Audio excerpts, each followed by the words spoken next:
الحمدللہ وکفیٰ وسلام علی عبادہ الذین اصطفیٰ اما بعد۔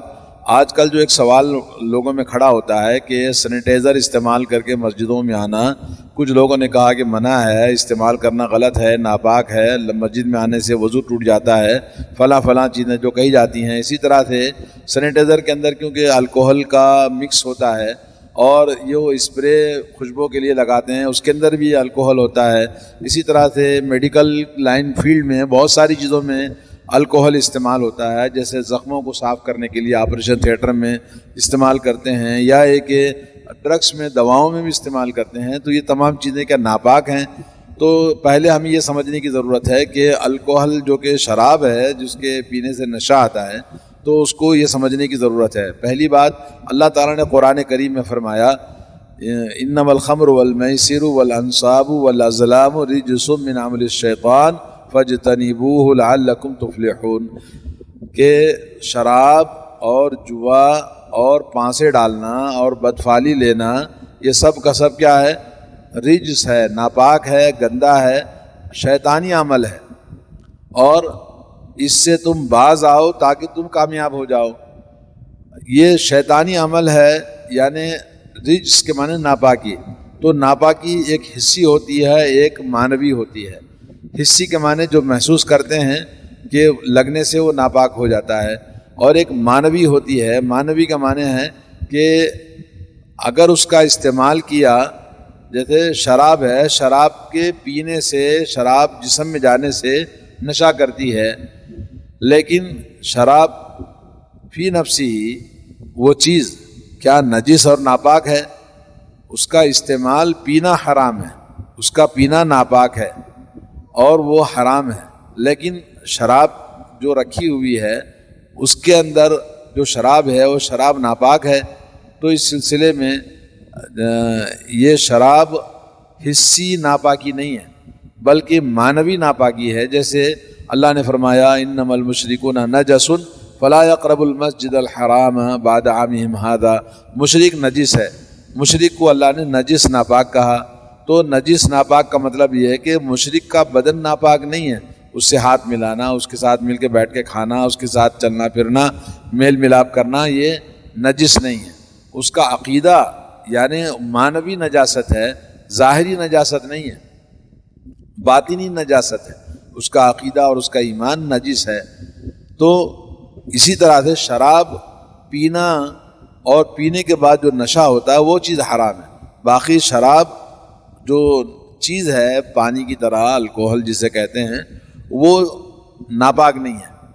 الکوہل جو کہ بہت ساری چیزوں میں استعمال ہوتا ہے، اگر وہ لگ جائے تو اس سے وضو نہیں ٹوٹتا ہے، بلکہ وہ ایسے نجاسات جو بدن کو لگتے ہیں، مثال کے طور پر نواقض وضو میں سے، وضو کو توڑنے والی چیزوں میں سے پیشاب ہے، پاخانہ ہے، یا ہوا خارج کرنا ہے، یا اس طرح کی چیزیں ہیں۔ باقی کچھ چیزیں ہیں جو بدن کو لگ جاتی ہیں، جیسے پیشاب لگ گیا، پاخانہ لگ گیا، یا کوئی اور نجاست لگ گئی، یا الکوہل لگ گیا، تو اس سے وضو کہاں ٹوٹتا ہے؟ کس نے بولا وضو ٹوٹتا ہے؟ اور ناپاک چیز اگر باقی ہے جسم پر، کپڑے پر، تو اس کو دھو لینا چاہیے۔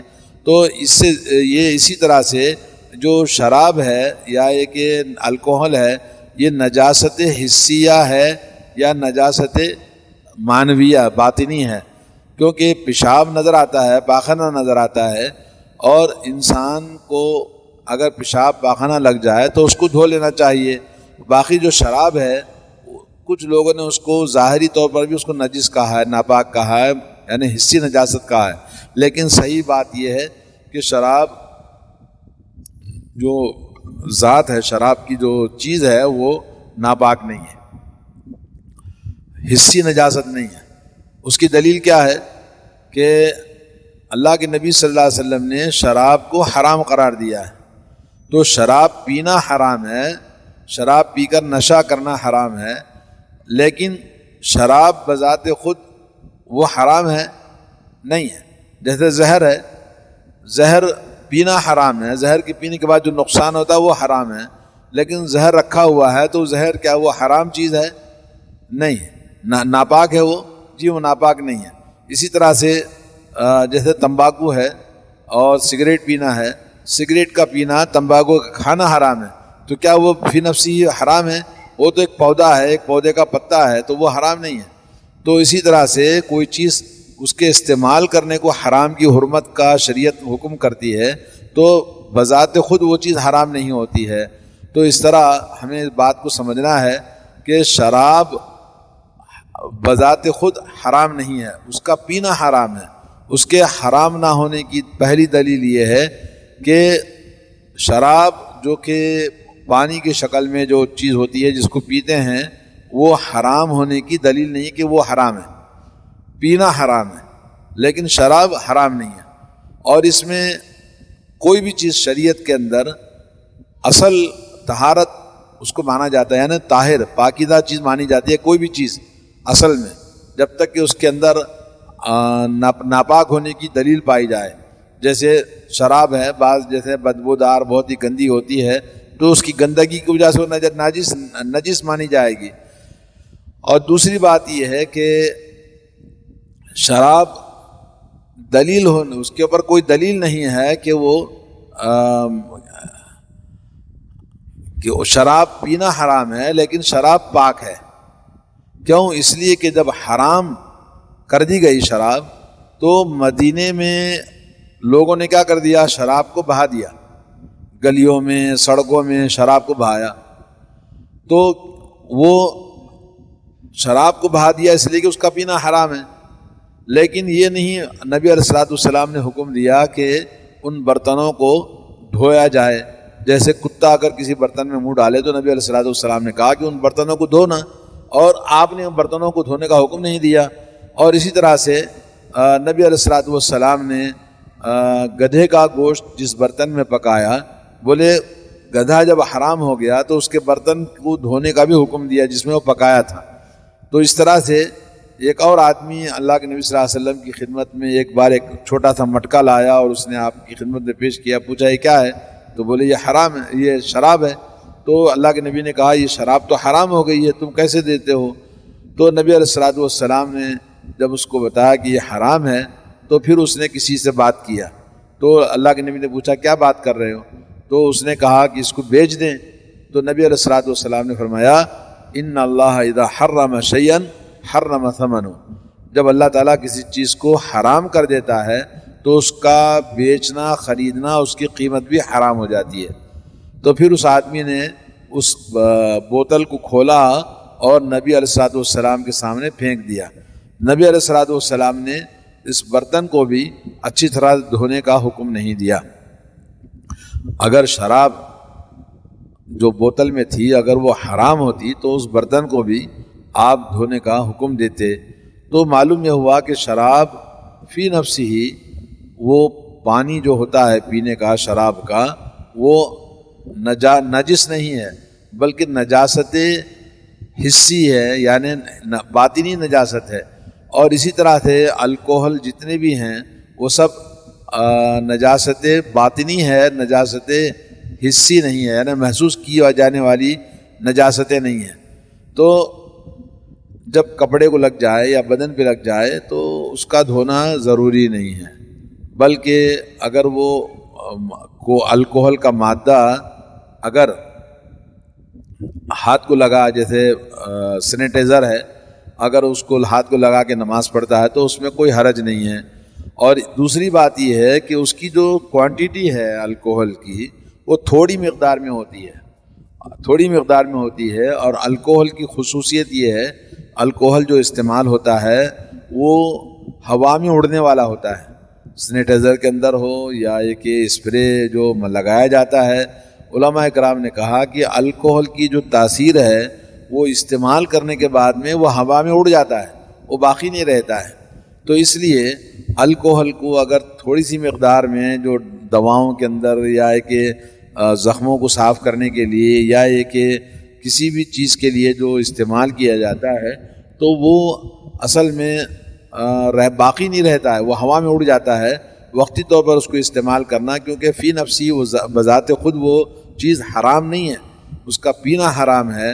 شرعی طور پر جو حرمت کا حکم ہے شراب کا وہ پینے پر ہے، نہ کہ اس شراب کے چیز کو جو کہ جس کو پیا جاتا ہے اس کو حرام نہیں کہا ہے۔ تو اس لیے یقیناً آدمی کو چاہیے کہ ضرورت کے لیے استعمال کرتے ہیں، جیسا کہ آج کل ضرورت ہے جراثیم کش وہ دوا ہے، اور اس کے اندر سینیٹائزر کے اندر پانی اور الکوہل اور دوسرے چیزیں ملا کر بنایا جاتا ہے، اور اس کی مقدار باقی نہیں رہتی ہے، نہ شراب کی بو آتی ہے، نہ شراب کی نجاست نظر آتی ہے، بلکہ وہ ہوا میں اڑنے والی چیز ہوتی ہے، جو اس کی استعمال کرنے سے جیسے بدن پر اسپرے خوشبو استعمال کرتے ہیں تو وہ بھی ہوا میں اڑ جاتا ہے۔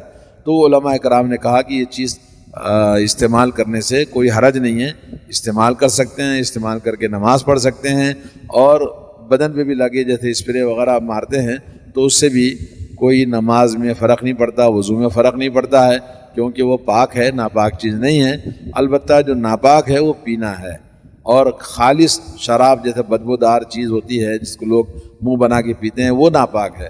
باقی جو الکوہل ہے وہ ہوا میں اڑ جاتا ہے، باقی نہیں رہتا ہے، اس لیے اس کے استعمال کرنے سے کوئی فرق نہیں پڑتا۔ اور ڈرگس دواؤں میں استعمال کرتا ہے، جس کو ہم دوا کھاتے ہیں تو یہ دوا بھی جس کے اندر بہت کم مقدار میں ہوتا ہے، اور اس کو ایک اسپرٹ پیدا کرنے کے لیے اسپرٹ پیدا کرنے کے لیے اس کو ڈالا جاتا ہے، تو اس کے استعمال سے علماء کرام نے کہا کوئی حرج نہیں، استعمال کر سکتے ہیں۔ بہرحال اللہ تعالیٰ دین کی بصیرت عطا فرمائے۔ جذبات میں، جہالت میں، بغیر علم کے، بغیر دلیل کے کہہ دینا، ایموشنل ہمارے یہاں بہت لوگ ہوتے ہیں، اور بہت سارے جو ابھی مولوی صاحب نے فتویٰ دیا، پیر صاحب نے اور سجادہ نشین ہیں، انہوں نے کہا کہ بریلوی کے فلاں شیخ سلیم صاحب ہیں، انہوں نے فتویٰ دیا ہے، تو یہ بریلویوں کا فتویٰ جی علم پر مبنی نہیں ہے، بلکہ ان کی بزرگیت پر اور ان کے مریدوں کے لیے ان کا فتویٰ صحیح ہے، لیکن علمی طور پر جن کے پاس عقل ہے، جن کے پاس سمجھ ہے، اور علماء اکرام جو بڑے بڑے اسلامک اسکالرس ہیں انہوں نے یہ بات بتائی ہے، تو ہمیں سمجھنا چاہیے شراب کا پینا یقیناً حرام ہے۔ پوری دنیا کے ہر مسلمان کے نزدیک شراب حرام ہے، جو انسان کی عقل کو ختم کر دیتی ہے۔ ہر وہ چیز جو انسان کی عقل کو ختم کر دے وہ حرام ہے۔ تو سینیٹائزر لگانے سے کیا عقل خراب ہو جاتی ہے؟ کیا اسپرے مارنے سے کیا انسان کی عقل خراب ہو جاتی ہے؟ تمباکو استعمال کرنا حرام ہے، پینا حرام ہے، تو کیا تمباکو فی نفسی ہی وہ حرام ہے؟ جی وہ حرام نہیں ہے، لیکن اس کا استعمال حرام ہے۔ اس طرح سے بہت ساری چیزیں ہیں، جیسے آپ کو پتہ ہے کہ جو ڈرگس نکلتے ہیں لال افیون جسے کہتے ہیں، وہ خشخش کے درخت سے نکالا جاتا ہے، تو اس کا استعمال حرام ہے، لیکن فی نفسی وہ درخت کا ایک پودا ہے اس سے نکلتی ہے، تو وہ چیز حرام نہیں ہے، لیکن اس کا استعمال حرام ہے۔ تو اس طرح سے ہم بات کو سمجھنے کی ضرورت ہے۔ اللہ تعالیٰ توفیق دے۔ السلام علیکم ورحمۃ اللہ وبرکاتہ۔